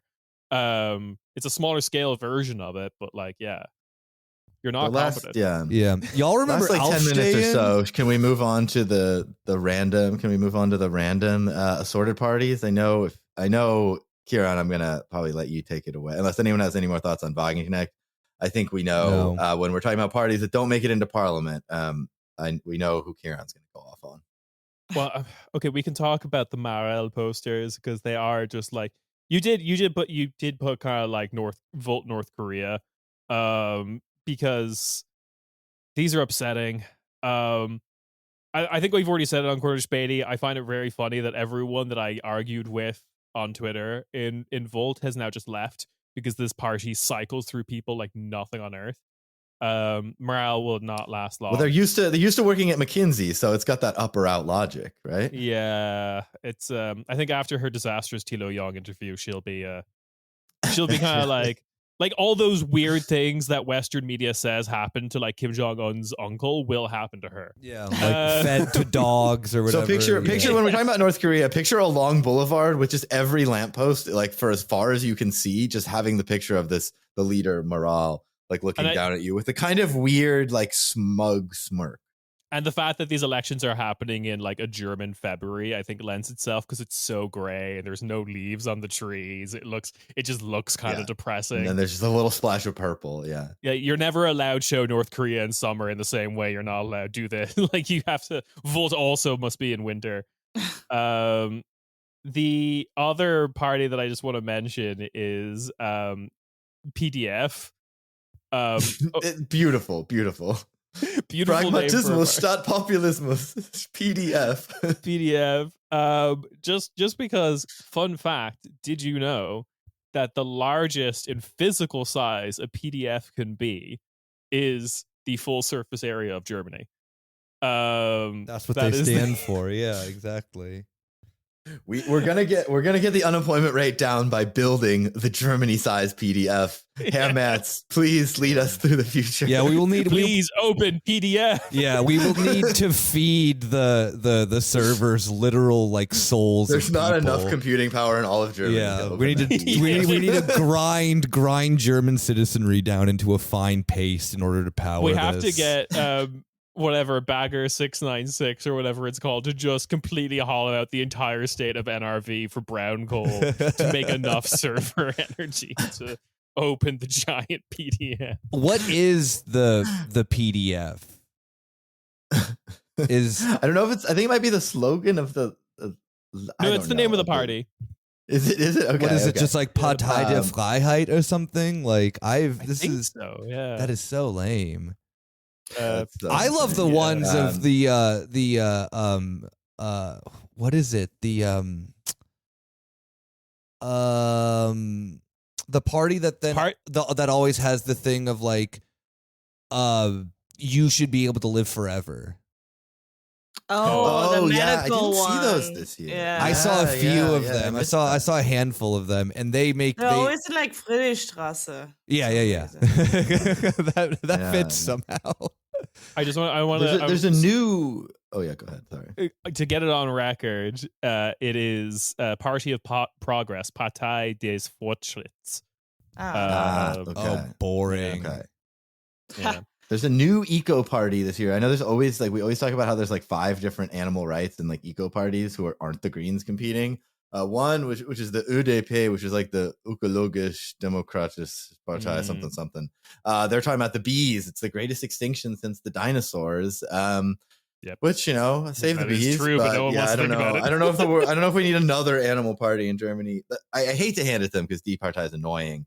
This like kind of joke party, but they had one that really kind of got me. It looks like a fake CDU poster, and it says "Black Rock Matters." Friedrich Merz used to work for BlackRock, the investment firm. and it just has Die Partei like kind of hidden at the bottom, and I was like, oh, that is sort of clever. Their other one was Deutschland ist bunt.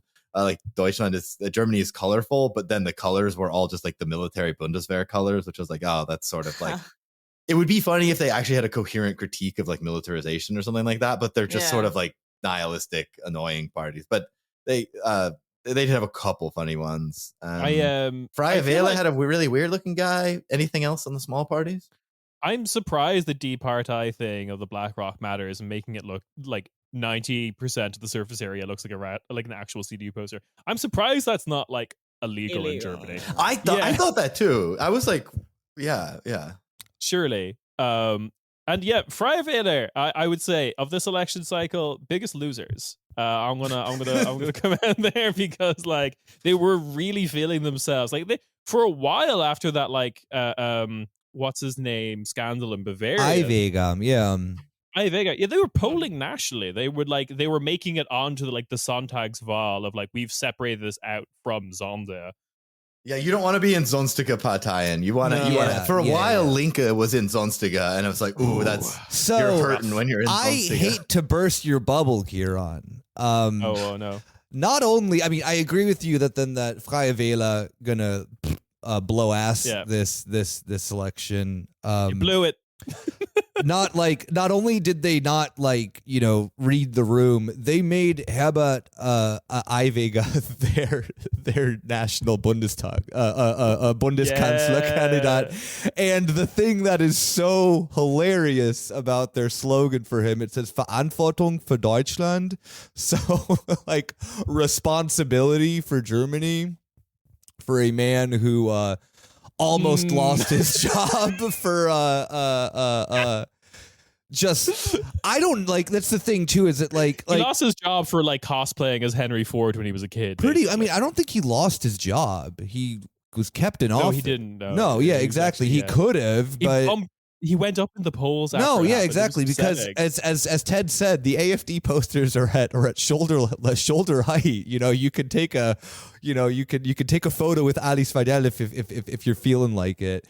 Bavaria is oddly it is a different world, but I just do find it funny where they're like, yo, our fucking local buffoon, call him up to the big leagues, baby, national candidate. Yeah. Brilliant. The people need to see his pamphlets. Yeah. His middle school pamphlets. Yeah. I mean, and you have to think about in Bavaria, he's hitting 470 or something. Like he has a crazy batting average. Got to bring him up to the big leagues. Yeah. Yeah. What is this anime ass poster? Oh, it's a party we made for you, Kieran. Thank you. I'm so glad. I leave the country and finally Germany meets me at my level. No, actually, there's a lot of weebs in Germany. I'm not going to pretend there isn't. Yeah, I used to live near the what was that shop called again? The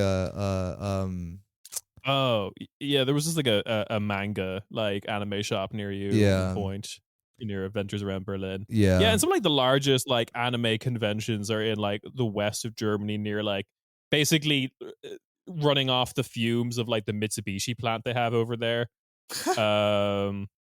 I mean, God, is that Dusseldorf or Essen, I think? Who knows? But I mean, they make pens and they make cars. They make fighter planes. Don't worry about it. Don't worry about it. No, anime. I love the what does it say? It says the Außerirdische Invasionen-Partei Deutschland. So the extraterrestrial invaders party of Germany. That's cool. Hate it here. Yeah. I'm sorry, Uma. Yeah. I mean, you don't have to stay here forever, Uma. They should as rolling out democracy to everyone who pays taxes in the country. Anyone who's not a German passport holder should be allowed to vote for the weird Sonstige parties, but only them. I want to live forever. I don't know what you guys are talking about. Yeah, I want the big PDF. Yeah, I want I want to be ground into a fine paste to power the PDF. We need we need the Deutschland PDF. That's This is I should say this is my first Plakat episode where I actually get to vote, and so I've been going through these not just with an analytical eye, but also wondering like what can I be convinced by, and the only vision I believe is the massive PDF. Absolutely. We're gonna. I mean, but we need we like if we get Volt though, we can have a Europe-sized PDF. So maybe we should think about a PDF/Volt combination of policies. Yeah. Yeah. One last thing too with the Kleinparteien, we didn't address this, but I do got to give for as much as I was saying that, then I think that the small left parties are a bit goofy and that they've been doing too much shit slinging. Fair on Mera that they've just been very open of their stance with Palestine and that their posters reflect it. And even if they're like unsuccessful in their campaign, like I've talked with them, they want to do like the minimum of like 0.5 is their goal. I guess they're, that so they can get like federal funding. The using your time in the, whatever for the Bundestagswahl to simply like, I mean, they're not a single issue party, but their posters very much are very reflective of their position to Palestine. Good on you there. Can't really complain there. I mean, they have other posters that I guess are about like Frieden and whatever, but the overwhelming majority of the Mera posters that I have seen around town have been like this one says Nie wieder gilt für alle, Freiheit für Palästina. So like never again means for everyone, freedom for Palestine. Good message, good on you there. Can't complain. I've seen a few other of the smaller lefty ones kind of do that, but yeah. Oh, we've been going for any kind of final thoughts on the vibes here before we hated call here it on this China save us. Yeah, I think it's democracy. It's more cursed than usual, and you just like I said at the start, you kind of feel that like negativity and like doom. It's all like it's not. It's sort of like make it good again, or like let's end the chaos. Let's there's this. It's not quite as like apocalyptic as the U.S. or rhetoric like that, but it's as with everything, it feels like it's just a few years behind and a little bit more boring. I'm glad I left. Remember to go vote, everybody. Democracy is your voice. Democracy manifest. We love it. Well, that's everything. Thanks, guys. It was a lot of fun. A co-production yet again. And so we'll probably be back we definitely will be back actually later this year with the Berlin election. But hopefully we won't be back with a federal election, in several years. You never know, though, at this rate. Let's just go. No, if Germany really wants to stimulate the economy with more podcasts, we need to have like Italy levels of governmental failure. Yeah. So we can just do this like every 6 months. Every 6 months, we talk about this until then Germany slips on a banana peel and like actually like elects the AfD. Give us they don't need that. Yeah, they don't need. But I mean, like from waving bananas at the communists to slipping on banana peels and voting for the AfD, the trajectory of the Federal Republic. Yeah. Germany's gonna have its moment of like, I like if I like accidentally like fell over and like the fascism lands in my mouth, does that count as like breaking, like breaking the firewall? Oh God. All right. Well, we'll certainly update you on the outcome of this beautiful contest. Yeah. I guess going into this, the only question that I have is legitimately is how long is the how long is the anti-AfD sentiment going to actually last for when there is this clear, as we've mentioned, pretty much every one of these parties has moved to the right except for Die Linke, which I mean, like Die Linke's moved to the right in terms of, I guess, trajectory of what they used to be, but still on the left side of the political spectrum on pretty much most of their issues. I am not looking forward to this. I wish that I could figure somewhere else that I could move to. I don't speak any other languages other than English and German. God save me. I should leave. What's happening in Austrian politics? It's all good down there, right? Yeah. Don't you know? Don't look into yeah, it too don't- much. That's I mean, my fine. thinking is that if we're gonna get roughly equal levels of fascism, you might as well move to the country with nicer landscapes, wine, and food. So I don't know. Austria's looking pretty good. Yeah, We'll true. see. I should consider that one then. I don't know. Yeah, I mean, all of we can Europe do a is Vienna all of, edition. Yeah, next all time. of Europe is going down the shitter for the right. So Germany doing it just seems the scariest. Well, you know, we need more QR codes. The Democratic Center needs more QR codes, and that's how we resist the spread of the far right. Make sure to download your Olaf Cube before you go to the polls. But yeah, I've got to run, guys. But that was a lot of fun. Yeah, we should for you guys in Berlin, we should watch the election on Sunday if you want to have some cursed experience. So, Oh Lord. I'm excited to vote. I'm not gonna lie. I know this is all cursed and very bad, but I'm excited to fail to stop the far right for the second time in 6 months in an election. Well, yeah. All right, cheers. Catch you later, guys. Open the giant Thanks. PDF. Yeah. Open the giant. Open the cube. Open the Open PDF. the cube. You see?